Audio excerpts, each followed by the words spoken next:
Around the world.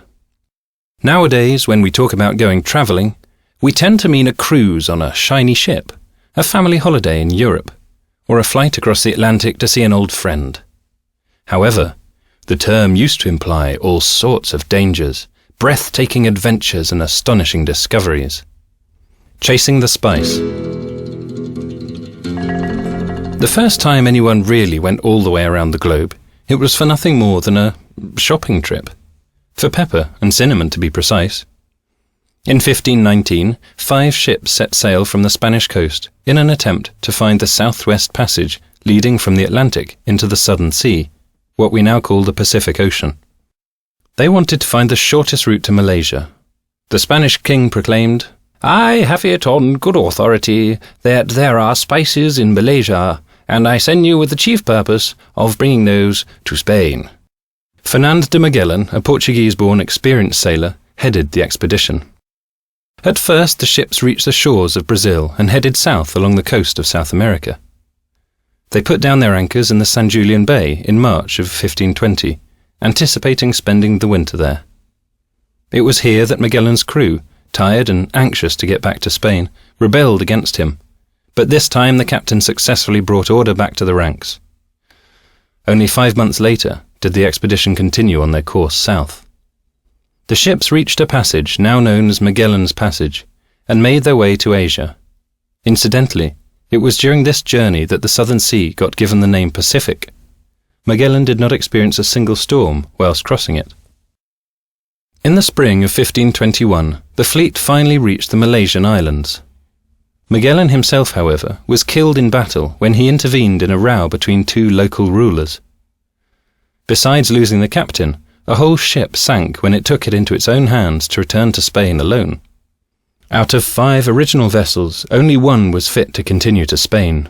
It was, appropriately, called Victory. It made the lengthy journey around Africa and finally entered familiar waters. Out of 265 original crew members, only 18 came home. The king, however, was pleased with the cinnamon he got. The sale of the cargo covered all the costs of the expedition and gave a hefty return too. The expedition also proved that the Earth is round. Breaking the ice. During the course of the 18th century, an Englishman, James Cook, completed not 1, but 3 trips around the world. The first one, from 1768 to 71, uncovered the east coast of Australia and placed the New Zealand islands firmly on the map. The second voyage, 1772 to 75, was less lucky. Cook planned to explore Antarctica. In January of 1773, he became the first man to cross the southern Arctic Circle, but was forced to turn back north because of the danger posed by icebergs. During the summer of the same year, Cook visited Tahiti and Tonga and discovered the Harvey Islands.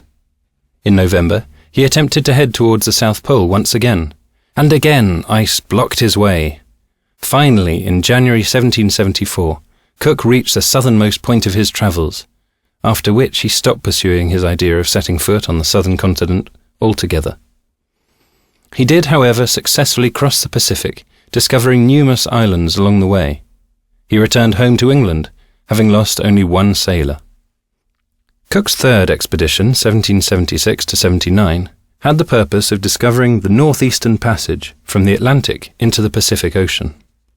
In the course of the voyage, the legendary captain once again littered the map with the islands he'd discovered.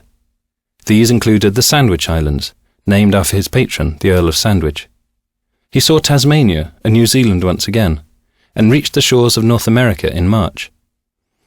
Having sailed along the shores of Canada and Alaska, Cook crossed the Arctic Circle and went as far as he could until he reached impassable ice.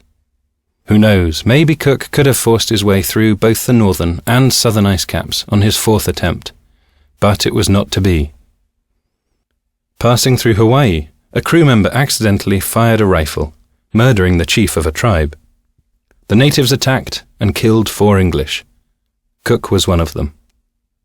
Fictional travel. One of the most famous journeys is that taken by characters in a novel by the French author Jules Verne. Around the World in 80 Days. In the story, Phileas Fogg of London and his newly employed French valet, Passepartout, attempt to circumnavigate the world in 80 days on a £20,000 wager set by his friends at the Reform Club. To a 19th century reader, the notion of such speedy travel really did seem like fantasy. Interestingly, the author published installments of the novel in a newspaper, as if he didn't know himself what was going to happen next. The novel was so popular that American journalists would daily send telegrams describing the new developments of the journey to New York as if it were real. A shipping company even offered a large sum to the author if his characters travelled on its ship across the Atlantic. The novel is incredibly popular even today and has been adapted for the big screen a number of times. The Forced Odyssey of the Russian Children. Not all the travellers were willing participants. One of the most incredible forced journeys around the world of the 20th century became the Odyssey of a group of Petersburg children in 1918. After the Russian Revolution, Petersburg was starving. The authorities took a decision to disperse several thousand children around other regions of Russia for a better chance of survival. The first lot of 800 kids aged 6 to 17 were sent to the Urals.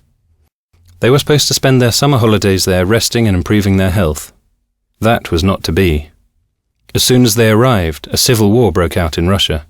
The railways were blocked and there was no way of returning home. Local authorities in the Urals refused to help, believing the children's parents to be the cause of the conflict, the Bolsheviks.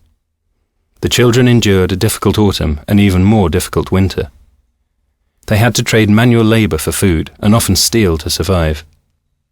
If it wasn't for a few American charities, no one knows what would have happened to those kids. A Christian association, the Red Cross, and the Quakers were supplying humanitarian aid to Russia. They gave the children food, lodging, and warm clothes. The Red Cross moved the children to Vladivostok for safety, from where they were put aboard a Japanese ship and sent to New York. It took almost 3 years for the Petersburg children to return home. In their midst was a certain Leonid Jakobson, who was later to become a prominent ballet dancer. It is easy as pie to travel all the way around the world these days. The question is how to do it. In the 20th century, the Earth was circled in hot air balloons, non-stop planes, bikes, submarines, and even on foot. The most remarkable journey of this kind is possibly that of Yuri Gagarin, a Russian cosmonaut and the first man in space. His spacecraft, Vostok 1, orbited the Earth in only 108 minutes.